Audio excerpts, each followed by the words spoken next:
Paso me. Heresy, save me from the monster that is eating me. I'm paralyzed. Paso me. Heresy. Save me from the bottom of my heart, I know. I'm satanized. Yeah. I'm satanized. And then a bunch of Latin bullshit. That's Latin.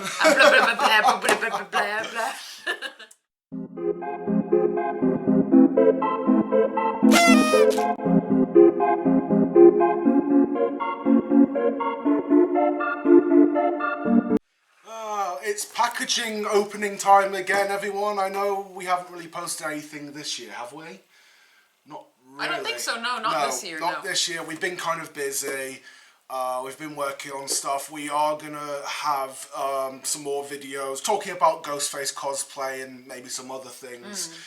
Once we get to them, we've just been kind of busy with things. I am wearing a Ghostface shirt. Yes. I just remembered. Is that YouTube safe? Yeah, sure. And I'm wearing a Bowie, whatever the hell you want to pronounce his shirt. David Bowie. The package that I have today is to do with Ghostface, kind of giving it away a little bit there. Recently, due to a lot of cosplay friends saying that we should get on Vinted. Vinted is a shop online for the UK. It's kind of like, what would the American equivalent be? Mercari. Mercari. It's very similar to Mercari. I don't know if we have Vinted in the US or not. I've not been on it if we do. Mercari was in the UK at one time, but it's been discontinued in the UK, so it's just American now. Yeah. But going on there, first I was browsing DVDs and normal clothing, stuff like that, and then just when I thought, alright, what happens if I put in Scream or Ghostface? And I found actually quite a lot of people are selling Ghostface and Scream masks on there for relatively decent prices. Obviously, some of the vintage stuff are the more sought after stuff. Well, it's just like Mercari, where some people are just cleaning out their basement, and some people are wanting to sell things for a profit. So yeah.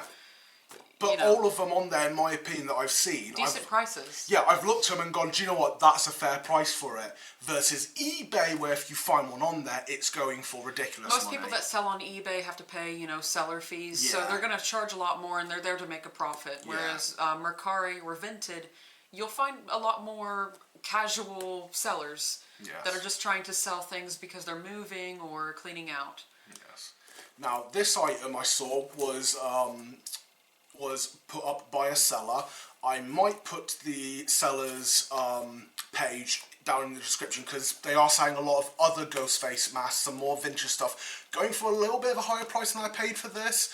But the reason why I paid a little bit less, you will see. The reason I got this is because it was a decent sculpt that I personally am a fan of, and it also gave an opportunity for me to make some more video tutorials on how to modify and upgrade Ghostface masks that, like I said, I am working on, and they will be out soon enough. It's just, I have to have the masks if I'm going to do the video topics I want to cover. But anyways. And this mask is going to look great with a Scream 1 costume robe. Oh, yes it is. Get our old familiar and give this a little open up. Being very careful not to damage the mask on the inside. So how have all you been? How are your grades at school? You get all A's and B's? No? You're getting C's? Damn, well, you should be studying, not watching this YouTube channel. Yep, that's open. Ooh. Fancy schmancy. You open up and, oh, there we go. Ooh, there's our first look. There it is. As you can see in there, there is a Ghostface. I wonder if the camera picked that up. Ew, I hope not. As we open it, we can see a Ghostface mask peeking out at us there. So let's just remove. Ooh. A nice yellowed Ghostface mask. Bulgy eyes. There we are. They're all up in there. So bug-eyed. It is. Ooh. Oh, this is very thin. How does it feel? It's very thin. Ooh. Yeah, that's going to need some major cleaning. Yeah. So, yeah, it's gone a little bit flattened because it is a lot thinner.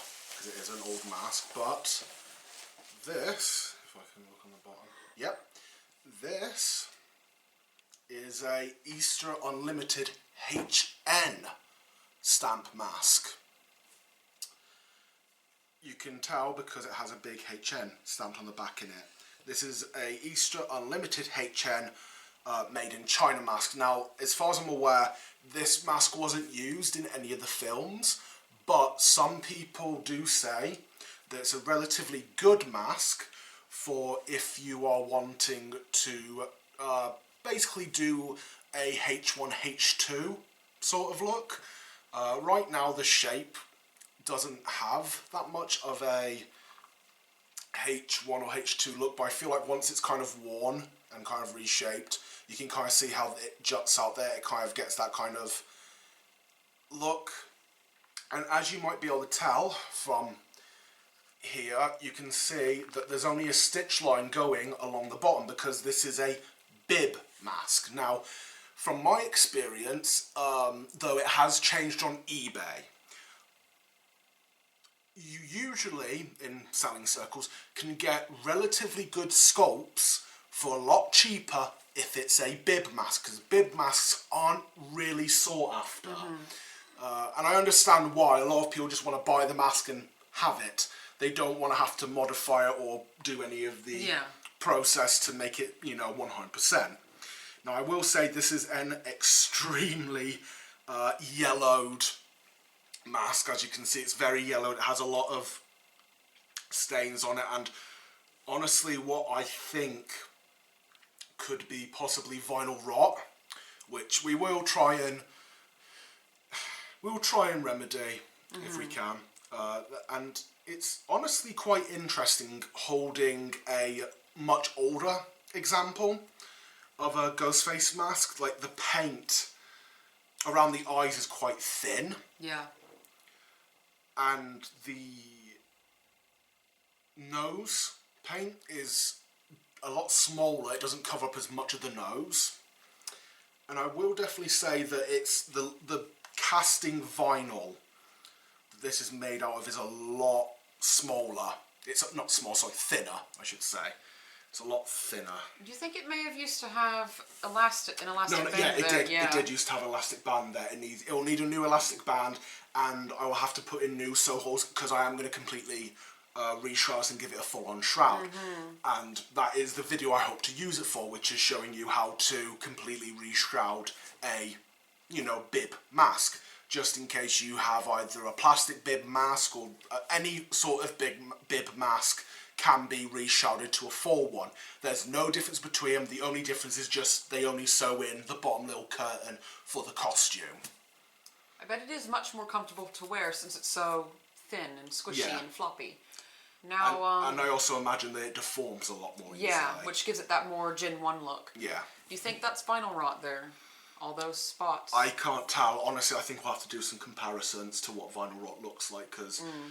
Well, I've had vinyl rot on 80s My Little Ponies, and it does look a lot like that, so I'm thinking that... Maybe that. Maybe. It's not... We'll see. We'll do our best to restore this mask and get it looking as good as possible. Yeah, there's plenty of techniques out there that people in the Ghostface mask collecting and cosplay community have used for vintage masks like this. Getting rid of stains, vinyl rot, and also whitening. And a lot of them involve just putting some kind of... Usually it's a spot treatment product on it and then exposing it to UV light, or if you live in a very bright sunny country like, say, Australia, you can just leave it outside. We will record videos on that if I feel we need to, but honestly there's plenty of videos out there that give you really good tutorials and are honestly better than I could do. I would like to focus more on the whole reshrouding and modification side of it, because at the end of the day a lot of people show you how to, restore and or maintain these masks, but there aren't really many videos on modifying them, which is understandable because a lot of people in the collecting sphere are more into the collecting and just kind of keeping it as it is. Preservation, yeah. Whereas this mask, with how cheap it was and the condition it's in, and the fact it's a bib mask. The fact that it's a bib mask, I feel like we can get away with not preserving it, because I am definitely going to be using this with my Gen 1, or my Scream 1. Scream 1. I'm talking about Master Yeah, Gen alright. 1 with my Scream 1 robes.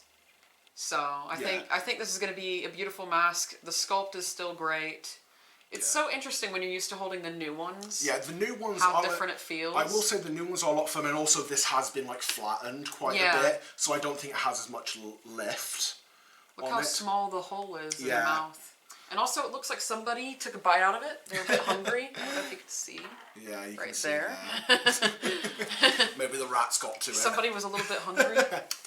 But yeah, I think the shape's gonna look really good. I can see it. Yeah, I think once you kind of wear it around your face and you get, as soon as you kind of fill in this bit, as soon as it's being pulled backwards as well, when it's gonna take that shape. It's gonna look really good. Like I said, honestly, just I think some stuffing along with the heat gun will shape this right up. One thing I'm already noticing is as soon as you bring the cheeks in, if you can see here, as soon as you start bringing the cheeks in a bit, fine.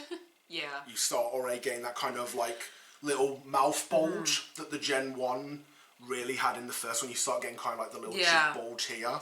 That's why a lot of people do use this as a substitute for a Gen 1 mask, because these are easier to get a hold of than a Gen 1. Yeah, somewhat easier. These have actually become still, funny enough, sought after. They're not as sought after, obviously, as a Gen 1, Gen 2, but a lot of people who want a Gen 1, usually cosplayers, want these ones because they are a good stand-in, shall we say. Especially one like this, which, if I'm correct, the listing said that this was one from the 90s, and I have to say, looking at the condition it's in and the way it was casted and the way it's been sewn, I'm kind of, and how much it's yellowed as well and the way the paint's done, it reminds me a lot of other examples I've seen from the 90s. So I'm going to kind of agree and say this probably is a 90s HN mask. Like I said, I know not really one of the most sought after or amazing masks, but considering the price I got it for, because it is a bibbed one and it has got some issues and it's dirty, I think I got a relatively good deal on it, and I'm very thankful to the seller for giving me such a good price on it. Yeah, and honestly, if I ever did get a Gen 1 mask, I probably wouldn't personally feel comfortable wearing it with a cosplay because they're just so special. I feel like I would be more for preserving it and having it as a collector's item rather than wearing it with my costume. Yeah. Whereas this one I don't feel as bad for, modifying it and using it for a costume. But besides discussing how it smells, overall I'm happy with this, and I can't wait to hopefully show you how you can take a bibbed, beaten up, yellowed, old vintage mask and, well, make it something that hopefully you can proud to either hang up in your collection or to wear about at your next Horror Comic Con or your next Halloween event. And to finish this off, we're going to get some nice kind of view shots up close to this and some comparison shots with the two other masks that Sam usually uses when she cosplays Ghostface, that being our 2024-25 EU and the 2023 Spirit Halloween exclusive glow-in-the-dark Ghostface mask. But thank you for watching. I hope you've enjoyed this unboxing and enjoyed seeing this new addition to our collection, and I hope you look forward to seeing how this turns out. We'll hopefully catch you in the next video, but until then, I've been CandyFloss and CandyCorn, and we hope you take care, and we'll see you in the next video. Bye bye!